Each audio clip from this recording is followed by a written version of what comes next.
Hello guys, कैसे हैं आप सब। मैं हूं आपका मेंटर अर्जुन दुआ। आपका मेरे चैनल एनसीईआरटी मैथ ग्रुप पर स्वागत है। आज हम स्टार्ट करेंगे बिजनेस मैथमेटिक्स में सेकंड चैप्टर में 2.2 एक्सरसाइज।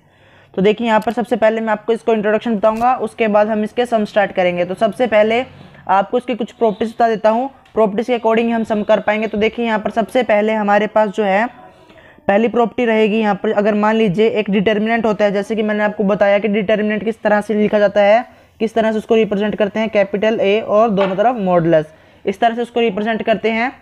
तो इसको अब क्या करेंगे हम, अगर इसमें रोज और कॉलम से इंटरचेंज करते हैं, यानी कि कोई भी हम रो को कॉलम से इंटरचेंज करते हैं, कोई भी दो रो को कोई भी कॉलम से, तो वहाँ पर जो इसकी डिटर्मिनेंट की जो है वैल्यू चेंज नहीं होगी।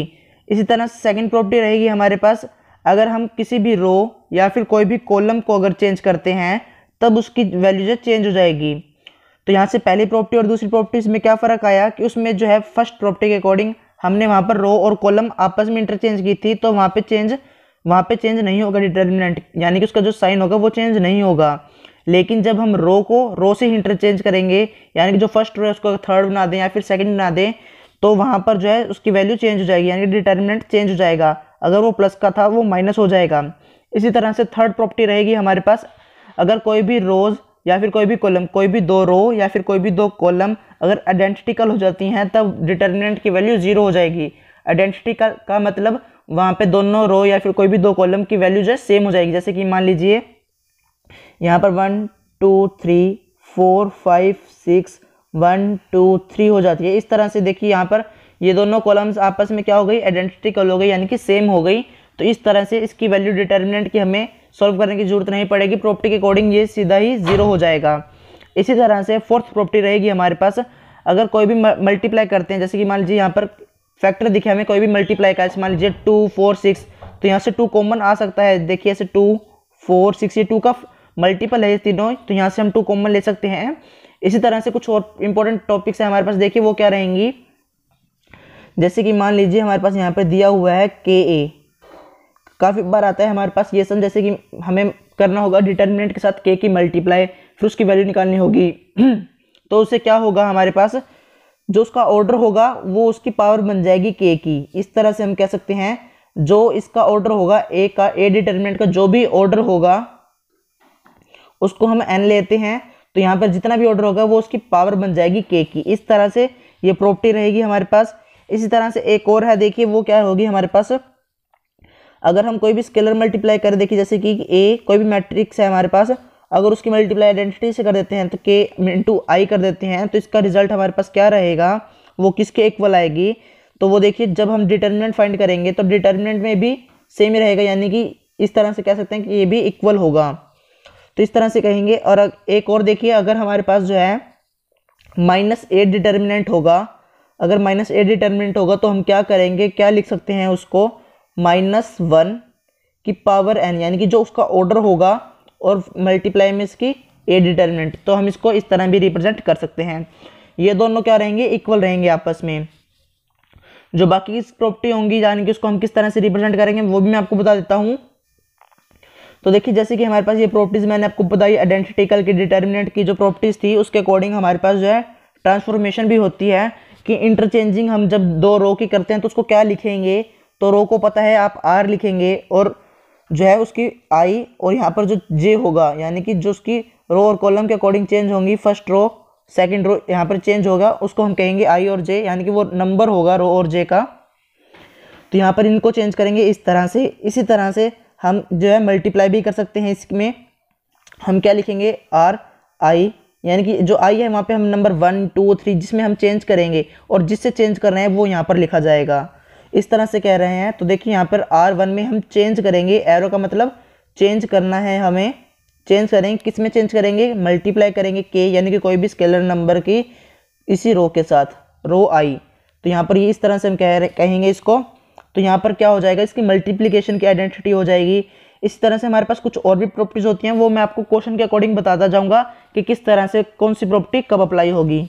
तो देखिए यहाँ पर हमारे पास सबसे पहले रहेगा question number 1, without expanding prove that each of the flowing determinant vanish. तो यहाँ पे मतलब क्या हुआ, सबसे पहले देखिए जो विदाउट एक्सपेंडिंग यानी कि हमें बिना एक्सपेंड किए यहाँ पर प्रूव करना है डिटर्मिनेंट की वैल्यू जो है विनिश हो जाए यानी कि 0 हो जाए। हमें जो है डिटर्मिनेंट की वैल्यू 0 करनी है, शो करना है हमें कि उसकी वैल्यू 0 होगी बिना एक्सपेंड किए, यानी कि यहाँ पर हमें एक्सपेंड नहीं करना, यानी कि हमें जो है रो 1 रो 2 किसी के भी लोग इसको एक्सपेंड नहीं करना। सबसे पहले हमें यहाँ पर जो है प्रॉपर्टीज लगानी होंगी जो मैंने भी आपको बताई। तो देखिए सबसे पहले हमारे पास गिवन है फर्स्ट पार्ट में 1 3 5 2 6 10 31 11 38। तो ये हमारे पास क्या है, एक डिटर्मिनेंट गिवन है। तो सबसे पहले यहाँ पर हम लिखेंगे कि यहाँ पर इसमें हमें क्या चीज़ दिख रही है। तो सबसे पहले जैसे कि मैंने आपको बताया था कि आपको यहाँ पर किसी चीज़ का फैक्टर दिख रहा है मल्टीप्लिकेशन में फैक्टर। तो यहाँ पर अगर आप देखें तो यहाँ पर आपको फैक्टर दिखेगा 2 6 10। ये 2 का मल्टीपल में चल रहा है, तो हमने यहाँ पर क्या किया 1 × 2 3 × 2 5 × 2 चेंज कर दिया। यहाँ पर इस तरह से हमने इसको लिखा। तो यहाँ पर चेंज करने से क्या हुआ कि हमारे पास यहाँ पर देखेंगे तो 2 कॉमन आ चुका है, तो यहाँ से हम कॉमन ले लेंगे। तो हम क्या लिखेंगे लाइन टेकिंग आउट यानी कि टेकिंग 2 कॉमन फ्रॉम रो 2। तो रो 2 में से हमने यहाँ से कॉमन लिया, तो ये रो 2 थी तो हमने यहाँ से 2 कॉमन लिया। तो हमारे पास बचा क्या, हमने अंदर लिखा 1 3 5। ये तो एज इट इज आ गया क्योंकि यहाँ से कॉमन नहीं आया था। 1 3 5 हमारे पास 2 का मल्टीपल यहाँ से हमने लिया था, यहाँ से हमने 2 का मल्टीपल लिया था, जिस कारण यहाँ पे जो है इसकी वैल्यू क्या आ गई 1 3 5। और थर्ड जो रो है वो एज इट इज 31 11 38, और जो 2 हमने कॉमन लिया वो हमारे पास बाहर आ जाएगा इस तरह से। अब क्या करेंगे, देखिए यहाँ पर आपको दिख रहा होगा कि यहाँ पर जो वैल्यूज़ हैं डिटर्मिनेंट की, देखिए यहाँ पर वैल्यू सेम हो चुकी है। तो रो 1 और रो 2 जो हैं वो आइडेंटिकल हो चुके हैं। देखिए रो 1 और रो 2 आइडेंटिकल हो चुके हैं, दोनों वैल्यू सेम है। देखिए 1 1 3 3 5 5, तो ये दोनों सेम हो गई। तो यहाँ से इसको कहेंगे कि हम row 1 and row 2 are identical, therefore determinant is equal to 0। तो डिटर्मिनेंट की वैल्यू क्या हो जाएगी 0 हो जाएगी। जैसे कि हमने प्रॉपर्टी में पढ़ा था, थर्ड प्रॉपर्टी के अकॉर्डिंग है हमारे पास कि अगर कोई भी 2 रो या फिर कोई भी 2 कॉलम जो है आइडेंटिकल हो जाती हैं तब डिटर्मिनेंट की वैल्यू क्या होगी 0 होगी। इसी तरह से देखिए हमारे पास सेकंड पार्ट है 43 1 6 35 7 4 17 3 एंड 2। तो यहाँ पर हमारे पास ये डिटर्मिनेंट है। तो यहाँ पर अब हम सबसे पहले क्या करेंगे, विदाउट एक्सपेंडिंग हमें यहाँ पर प्रूव करना है कि इसकी वैल्यू जो है 0 के इक्वल है। तो यहाँ पे क्या करेंगे, सबसे पहले हम यहाँ पे हम जो है अपनी प्रॉपर्टीज लगाएंगे। तो प्रॉपर्टी क्या रहेगी, सबसे पहले हमारे पास कि हम C1 में चेंज करेंगे। तो C1 में चेंज करेंगे मतलब इसमें चेंज करेंगे, क्या चेंज करना है अब वो लिखा जाएगा यहाँ पर C1 माइनस C2, यानी कि C1 में से जो है माइनस हो जाएगा। तो देखिए किस तरह से, जैसे कि पहले जो हमने लिखा है C1 तो उसको लिख दीजिए सेम जैसे कि हमने लिखा C1 की सेकंड रो में आ जाएगा। इसी तरह से थर्ड रो हमने C1 पूरा लिख दिया, कॉलम 1 हमारी पूरी आ गई। अब माइनस था तो हमने माइनस कर दिया, क्या करना है C2, तो हमने यहाँ पर लिख दिया 1 7 3। तो हमारे पास ये हो गया।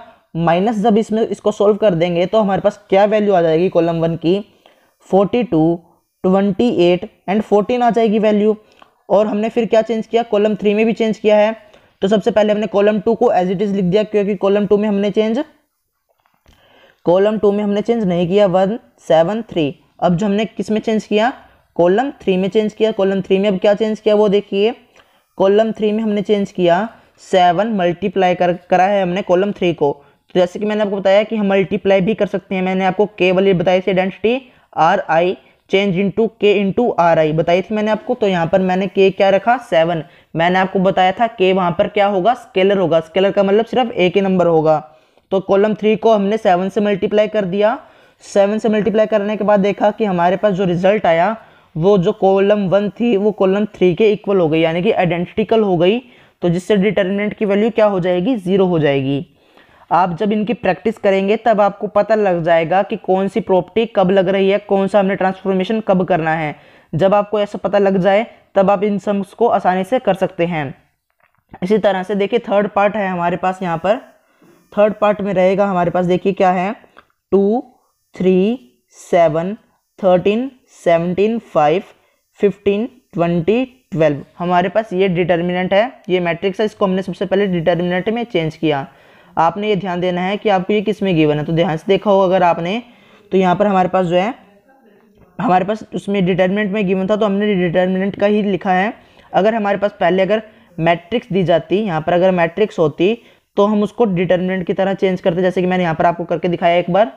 तो यहाँ पर हमने क्या किया, अब सबसे पहले इनको देखते हुए हमने क्या अप्लाई किया कि अगर रो 2 में हम चेंज करते हैं रो 1 प्लस रो 2 तो हमारे पास जो है आइडेंटिकल हो जाएंगी। तो देखिए हमने क्या किया, रो 2 जो है, रो 2 हमारे पास ये रहेगी। रो 2 में हमने क्या चेंज किया, रो 2 प्लस रो 1, यानी कि रो 2 जो एलिमेंट्स है उसको तो एज इट इज़ लिखना है आपने। सबसे पहले 13, 17, 5, उसमें आपने क्या प्लस करना है, जो रो 2 के एलिमेंट्स है, रो 2 के एलिमेंट्स 2, रो 2 के तो हमने देखिए यहाँ पर लिख दिए। रो 1 के एलिमेंट्स क्या रहेंगे, 2, 3, 7, इनको आप ऐड कर देंगे। तो ऐड करने के बाद रिजल्ट क्या आ जाएगा, देखिए 2, 3, 7, तो एज इट इज़, क्योंकि रो 1 है, रो 1 में हमने चेंज नहीं किया।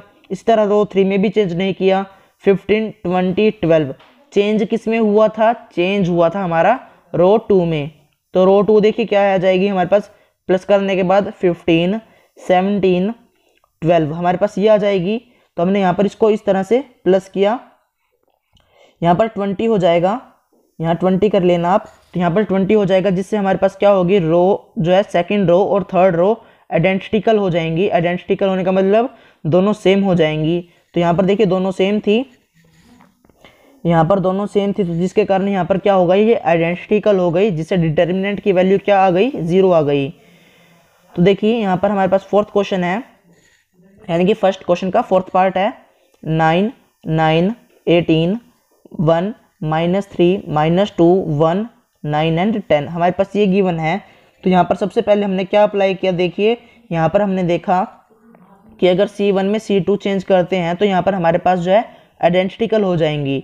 तो देखिए 9 + 9 जब हम करेंगे तो 18 हो जाएगा। इस तरह से 3 माइनस का 3 है, प्लस का 1 है, तो माइनस का 2 रिजल्ट आएगा। 9 + 1 क्या रहेगा, 10 रहेगा।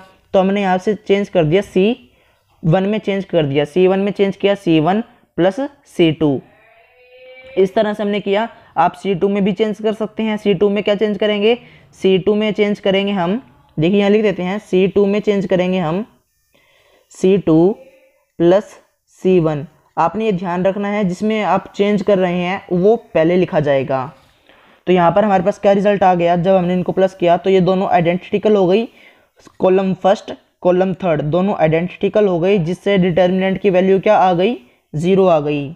इसी तरह से सेकंड क्वेश्चन है हमारे पास यहाँ पर, without expanding prove that each of the flowing matrices determinants vanish. तो यहाँ पर भी हमें क्या करना होगा, बिना एक्सपेंड किए इसकी वैल्यू, डिटर्मिनेंट की वैल्यू जो है 0 के इक्वल करनी होगी। तो यहाँ पर सबसे पहले क्वेश्चन हमारे पास गिवन है, सेकंड का फर्स्ट पार्ट है 1A ABC, 1B ABC, 1C ABC। तो यहाँ से देखिए हमें क्या चीज़ दिख रही है कि ABC ABC ABC हर एक रो में है। तो हमने क्या किया, रो की बजाय हमने क्या किया, कॉलम से क्या कर लिया, वहाँ से कॉमन ले लिया। कॉलम जो थर्ड होगी, कॉलम थर्ड हमारे पास जो ये है, इसमें से हमने कॉमन ले लिया। कॉलम थर्ड में से हमने कॉमन लिया, तो हमारे पास क्या रिजल्ट आया, तो देखिए यहाँ पर हमने यहाँ पर लिया कॉमन, तो ये रिजल्ट हमारे पास बचा। फर्स्ट जो कॉलम थी as it is, second as it is, third में हमने जब कॉमन ले लिया, ABC की जगह क्या रह जाएगा, 1। इसी तरह ABC की जगह 1, ABC की जगह 1। जब हमारे पास ये देखिए तीनों ही सेम हो गए थे तो हमने कॉमन लिया, जिससे हमारे पास क्या हो गई, आइडेंटिकल हो गई फर्स्ट एंड थर्ड कॉलम।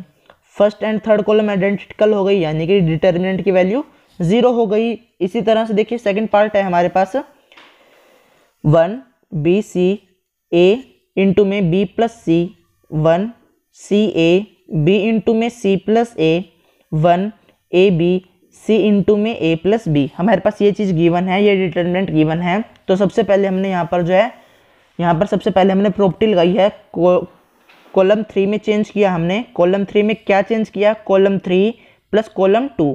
तो हमने यहाँ पर ये चेंज किया। तो यहाँ पर हमने देखिए क्या किया था, स्टार्टिंग में जो हमारे पास गिवन था उसमें हमारे पास जो है मल्टीप्लाई में नहीं था, तो हमने इसको सोल्व किया। सॉल्व करने के बाद हमारे पास A + B AC BC AC इस तरह से बनता गया। तो हमने देखा कि अगर ये जो कॉलम सेकंड है, अगर इसमें ऐड हो जाती है तो यहाँ से हमारे पास ABC कॉमन आ जाएगा। तो हमने क्या किया, देखिए हमने यहाँ पर इनको ऐड कर दिया। तो यहाँ पर देखिए अब तीनों ही सेम हो गई हैं। कॉलम थर्ड जो है सेम हो चुकी है, AB + AC + BC, A B plus A C plus B C, A B plus A C plus B C same है। हमने यहाँ से कॉमन ले लिया। हमने क्या किया, कॉलम थर्ड में से हमने यहाँ से कॉमन ले लिया A plus B, A B plus A C plus B C. हमने ये कॉमन लिया कहाँ से, कॉलम थर्ड से। तो रिजल्ट हमारे पास बचा column first as it is यानी कि 1 1 वाली, और कॉलम सेकंड हमने उसमें चेंज नहीं किया, कॉलम थर्ड में चेंज किया था। तो कॉलम 2 भी हमने एज इट इज़ लिखी, और जो कॉलम थर्ड में चेंज किया तो उसके कारण जब हमने कॉमन लिया वहाँ से तो वहाँ पर सारा रह गया, तीनों के तीनों एलिमेंट्स रह गए कॉलम 3 के 1। तो यहाँ पर हमने देखा कि कॉलम 1 और कॉलम 3 क्या हो गई, आइडेंटिकल हो गई यानी कि सेम हो गई। तो जिससे डिटर्मिनेंट की वैल्यू क्या आ जाएगी, 0 आ जाएगी। तो देखिए जब जितने भी सम किए हैं उसमें आइडेंटिकल की प्रॉपर्टी ही लग रही थी। इसी तरह से देखिए थर्ड पार्ट है हमारे पास, x plus Y, Y plus Z, Z plus X, Z X Y 1 1 and 1। तो हमने यहाँ पर क्या किया, सबसे पहले हमने इस डिटर्मिनेंट को देखते हुए यहाँ पर चेंज कर दिया रो 1 प्लस रो 2। हमने ये चेंज कर दिया, किस में चेंज किया, रो 1 में। अगर इसमें देखिए फर्स्ट एलिमेंट हमारे पास एक्स वाई का है, इस तरह यहाँ पर वाई जेड है, जेड एक्स है। अगर इसमें हम जेड मिला देते हैं, इसमें अगर जेड ऐड हो जाएगा, इसमें एक्स, इसमें वाई ऐड हो जाएगा, तो रो 1 में हमारे पास क्या बन जाएगा, X plus Y, X plus Y, X plus Y. तो हम क्या करेंगे, उसको कॉमन ले लेंगे, X plus Y plus Z को कॉमन ले लिया रो 1 में से। तो यहाँ पर हमने ये प्रॉपर्टी लगाई थी, हमने यहाँ पर ट्रांसफॉर्मेशन किया था, रो 1 में चेंज किया हमने रो 1 प्लस रो 2, जिससे ऊपर जो है रो 1 में चेंज होने के बाद क्या बना, X plus Y plus Z, X plus Y plus Z बना, जो हमने रो 1 में से कॉमन ले लिया। तो रिजल्ट यहाँ पर क्या बनेगा, 1 1 एंड 1, और बाकी दोनों रो एज इट इज आ जाएंगी। तो यहाँ पर देखिए अब क्या होगा, रो फर्स्ट जो है, रो फर्स्ट और रो थर्ड दोनों सेम हो गई, 1 1 1 1 एंड 1 1। तो यहाँ पर सेम हो गई यानी कि आइडेंटिकल हो गई। आइडेंटिकल होने का मतलब यहाँ पर डिटर्मिनेंट की वैल्यू क्या हो गई, 0 हो गई। इसी तरह से क्वेश्चन नंबर 3 है हमारे पास, prove that A square plus 2a plus 1 1, 2a plus 1, a plus 2 1 3 3 1, और इक्वल किसके प्रूव करना है, a माइनस 1 का होल क्यूब। तो यहाँ पर हमें क्यूब पर करना होगा, तो यहाँ पर जो है 0 के इक्वल नहीं करना। तो यहाँ पर देखिए हमें क्या गिवन है कि हमें प्रूव करना है इस डिटर्मिनेंट को इसके इक्वल। तो यहाँ पर हमारे पास कोई भी कंडीशन नहीं है कि हमें ऑपरेशन लगाएं या ना लगाएं। तो यहाँ पर हम कुछ भी किसी से भी सॉल्व कर सकते हैं, यानी कि एक्सपेंड करके भी हम सॉल्व कर सकते हैं, विदाउट एक्सपेंडिंग भी हम यहाँ पर सॉल्व कर सकते हैं। तो यहाँ पर मैं ऑपरेशन करके दिखा रहा हूँ कि ऑपरेशन यानी कि हमने यहाँ पर प्रॉपर्टीज लगा रहे हैं, तो उससे हमारे पास क्या चीज़ आएगी। तो ये देखिए सबसे पहले जो हमारे पास गिवन था उसके अकॉर्डिंग मैंने यहाँ पर लिखा, डिटर्मिनेंट हमारे पास ये है। इसमें चेंज क्या किया मैंने, रो 1 में चेंज किया, क्या चेंज किया, रो 1 में से हमने रो 2 माइनस कर दी, रो 1 माइनस रो 2। इसी तरह से रो 2 में चेंज किया, रो 2 माइनस रो 3। तो यहाँ पर माइनस कर देंगे, जैसे कि मैंने आपको यहाँ पर बताया। आप जो है एक एक करके भी इनकी आइडेंटिटी लगा सकते हैं, यानी कि प्रॉपर्टीज लगा सकते हैं। आप फर्स्ट पहले इसको ले लीजिए, फिर आप जब सॉल्व कर लें उसके बाद आप इसको ले लीजिए। आप अलग अलग भी कर सकते हैं, अगर आप इसमें थोड़े से एक्सपर्ट हैं तो आप दोनों भी इकट्ठी यानी कि एक साथ कर सकते हैं। तो हमने यहाँ पर क्या किया, रो 1 में चेंज किया, रो 1 माइनस रो 2। तो यहाँ पर जो रो 1 के एलिमेंट्स होंगे यानी कि ये एलिमेंट्स जो होंगे इनको एज इट इज़ लिखा, फिर माइनस हर एक में से क्या माइनस कर दिया, a 2a minus 1, a plus 2 minus 1। इस तरह से हमने इसको सॉल्व कर दिया। रिजल्ट हमारे पास बनेगा, देखिए a square minus 1, a minus 1 and 0। जब हमने रो 1 में चेंज किया, रो 1 में चेंज करने के बाद हमारे पास ये बना। अगर रो 2 में चेंज किया, जैसे कि हमने यहाँ पर लिखा है रो 2 में रो 2 minus rho 3, R2 minus R3 लिखा है, यानी कि रो 2 माइनस रो 3। उसको जब सॉल्व करेंगे तो हमारे पास क्या रिजल्ट आएगा, 2a minus 2, a minus 1 and 0। हमारे पास ये चीज़ आ जाएगी।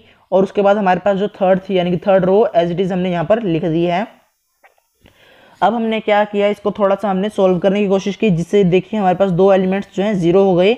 अगर हम C3 के अलोंग करते हैं, जैसे कि मैंने आपको स्टार्टिंग में भी बताया था, हम इसको जो है डिटर्मिनेंट को या फिर मैट्रिक्स को सॉल्व करने लगते हैं, डिटर्मिनेंट को सॉल्व करने लगते हैं, तो कोई भी रो के अलोंग, कोई भी कॉलम के अलोंग इसको हम एक्सपेंड कर सकते हैं। तो यहाँ पर मैं C3 के अलोंग यानी कि कॉलम थर्ड के अलोंग एक्सपेंड करूँगा, जिससे मेरे पास दो वैल्यूज जो हो जाएंगी 0 हो जाएंगी और थर्ड क्या रहेगी हमारे पास। तो देखिए यहाँ पर थर्ड किस तरह से सॉल्व होगी, थर्ड कॉलम को छोड़ना है, थर्ड रो को छोड़ दिया, तो रिजल्ट हमारे पास क्या रहा, इसकी मल्टीप्लाई इसके साथ यानी कि ए स्क्वायर -1 की मल्टीप्लाई a -1 के साथ और a -1 की मल्टीप्लाई 2a -2 के साथ यहाँ पर मल्टीप्लाई हो जाएगी इस तरह से। देखिए बीच में माइनस आपको जैसे कि पता है माइनस आ जाएगा। इसको फिर हम थोड़ा सा सॉल्व करेंगे, सॉल्व कर रहा है तो देखिए हमारे पास क्या चीज़ आ जाएगी, यहाँ पर सॉल्व करने के बाद हमारे पास देखिए इस तरह से बन जाएगी a³ -3a² + 3a - 1। तो यहाँ पर हमने क्या किया, अगर आप इसको देखेंगे कि ये हमारे पास जो है प्रॉपर्टी होती है a -1 के होल क्यूब की, ये हमारे पास प्रॉपर्टी रहती है a -1 के होल क्यूब की, a³ -3a² + 3a - 1। जैसे कि हमें पता है प्रॉपर्टी क्या रहती है, a³ -1 का क्यूब हो जाएगा यानी कि a³ - b³ -3a² इंटू में b, इस तरह से प्लस में हो जाएगा एक बार 3ab², तो इस तरह से हो जाएगा। तो हमारे पास जो है इसकी प्रॉपर्टी बन जाएगी a -1 के होल क्यूब की, जो इक्वल के राइट हैंड साइड पे था वही हमने यहाँ पर देखिए प्रूव कर दिया। तो यहाँ पर आप सबसे पहले हमने क्या किया था, यहाँ पर हमने प्रॉपर्टी करी, उसके बाद जो है इसको एक्सपेंड कर दिया, एक्सपेंड करने के बाद हमारा राइट हैंड साइड के इक्वल आ गया, जिससे ये क्वेश्चन प्रूव हो जाता है। इसी तरह से क्वेश्चन नंबर 4 है, prove that 1a a², 1b b², 1c c²। हमें किसके इक्वल प्रूव करना है, b - c इंटू में c - a इंटू में a - b, हमें इसके इक्वल अब प्रूव करना है। तो उसको किस तरह से प्रूव करेंगे, सबसे पहले हमें क्या करना होगा, देखिए यहाँ पर हमने ऑपरेशंस गए यानी कि हमने ट्रांसफॉर्मेशन की है, हम इसको एलिमेंट्री ऑपरेशन कह सकते हैं या फिर ट्रांसफॉर्मेशन कह सकते हैं। तो हमने यहाँ पर चेंज किया, रो 1 में चेंज किया रो 1 माइनस रो 2, इस तरह से रो 2 में चेंज किया रो 2 माइनस रो 3, तो हमने यहाँ पर जो है इनकी चेंज कर दिया। तो हमारे पास रिजल्ट क्या आएगा, अब अगर रो 1 में चेंज करते हैं, रो 1 में चेंज करने के बाद देखिए रिजल्ट हमारे पास ये आ जाएगा, रिजल्ट हमारे पास ये आ गया 0 a - b a² - b²। तो देखिए यहाँ से हमने इसको माइनस किया था, माइनस माइनस एंड माइनस, तो ऊपर हमने माइनस कर दिया, तो रिजल्ट ये आ जाएगा। जैसे कि मैंने आपको स्टार्टिंग में भी बताया था, एक बार देखिए दोबारा बताता हूँ मैं, हमने जो हमारे रो दी गई है यानी कि रो 1 है उसको एज इट इज़ लिख दिया हमने 1a a², उसके बाद माइनस है तो माइनस कर दिया, उसके बाद रो 2 के एलिमेंट्स 1b b², ये हो गया, जिससे यहाँ पर सॉल्व किया तो 0 हो गया, ये एज इट इज़ हो गई, तो हमने इसको लिख दिया इस तरह से। इसी तरह से हमने रो 2 में भी चेंज किया, रो 2 माइनस रो 3, तो हमारे पास रिजल्ट आ गया 0 b - c b² - c², और यहाँ पर third column as it is आ गई। तो यहाँ पर देखिए अब क्या हो जाएगा, जो हमारे पास ये था 0 a - b a² - b², तो a a² - b² जो आपको पता है प्रॉपर्टी होती है a - b a + a की आइडेंटिटी होती है, उसके अकॉर्डिंग हमने ये लिखा a - b a + b।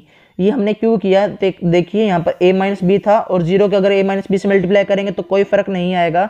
तो मैंने एक बार आपको यहाँ पर दिखाया कि ये हमारे पास जो है प्रॉपर्टी होती है, इसके लॉन्ग हम सॉल्व करेंगे। इसी तरह से b² - c² था, उसकी भी हमने प्रॉपर्टी कर दी b - c b + c, और बाकी जो है एज इट इज़ लिख दिया यहाँ पर थर्ड रो में। तो अब देखिए a - b जो है फर्स्ट रो में से कॉमन आ सकता है a - b, इसी तरह से b - c भी हमारे पास कॉमन आ सकता है सेकंड रो में से।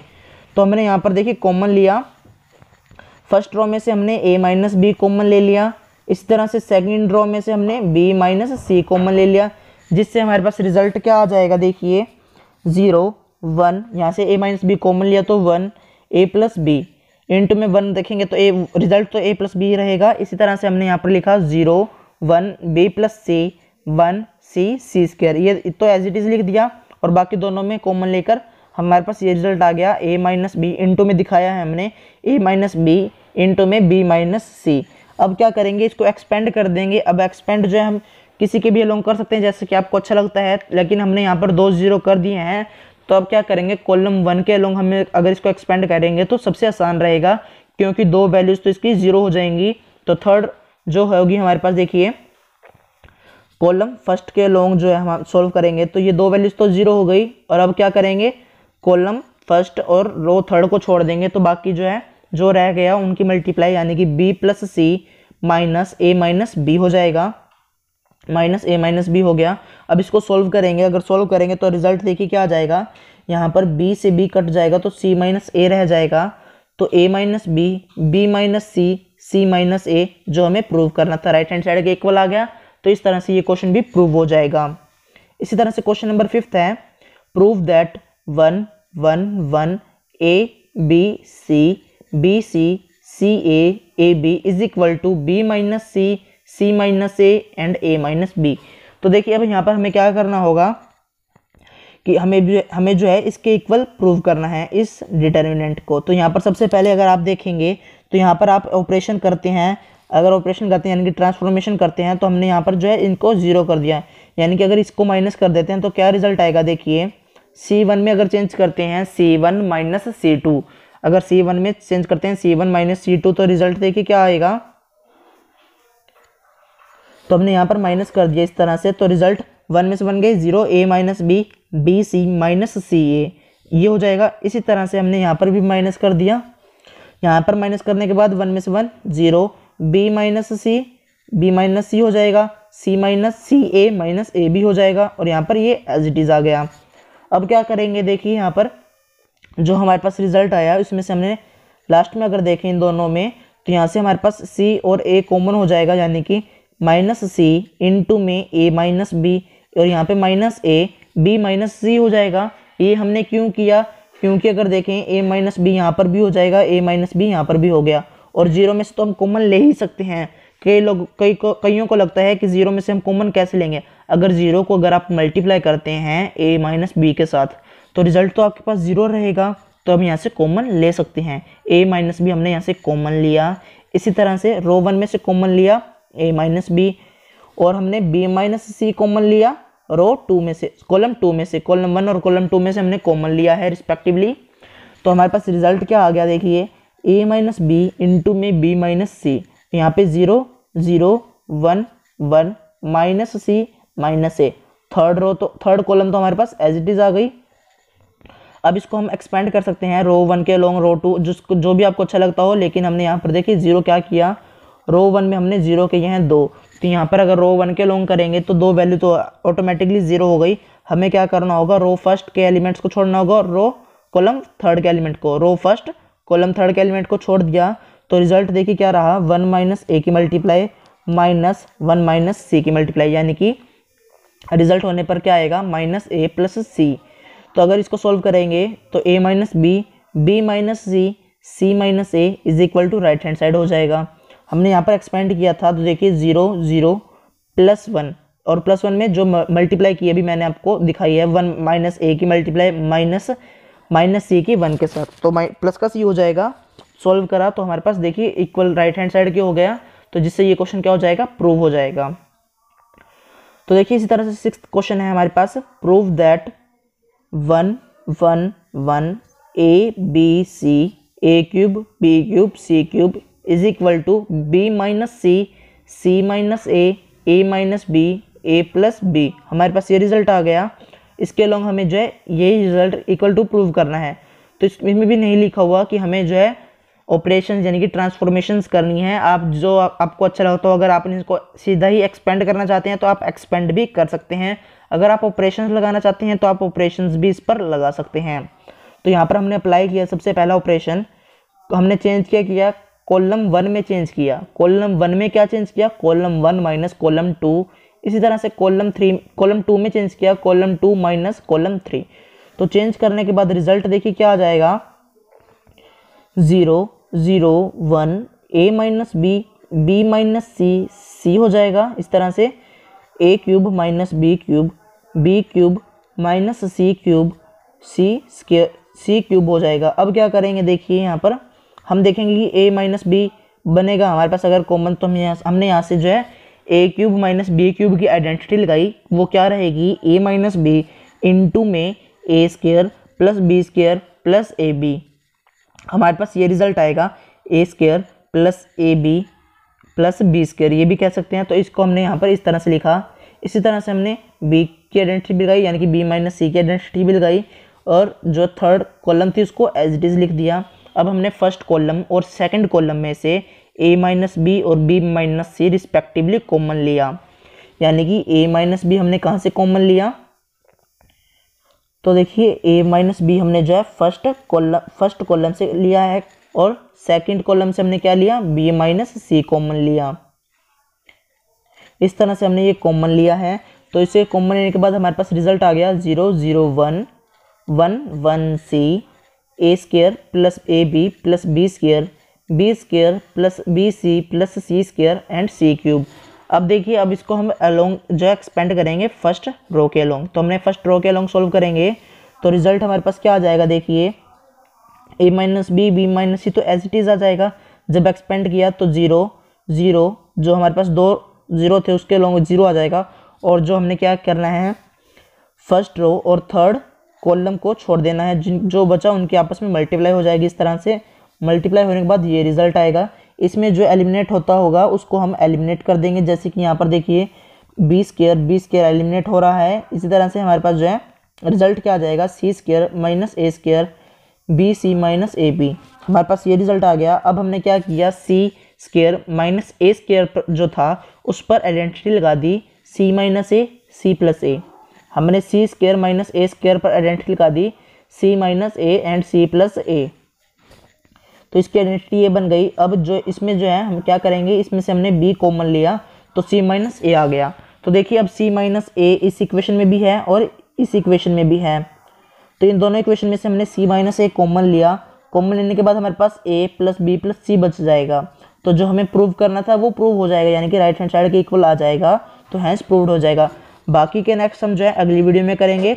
अगर आपको वीडियो अच्छी लगती है तो वीडियो को लाइक कर दीजिए, दोस्तों को शेयर कर दीजिए। अगर आप हमारे चैनल पर नए हैं तो चैनल को सब्सक्राइब कर दीजिए, बेल आइकन को प्रेस करना मत भूलना ताकि आपको बिजनेस मैथमेटिक्स से रिलेटेड नई नई वीडियोज़ की नोटिफिकेशन सबसे पहले मिल जाएं।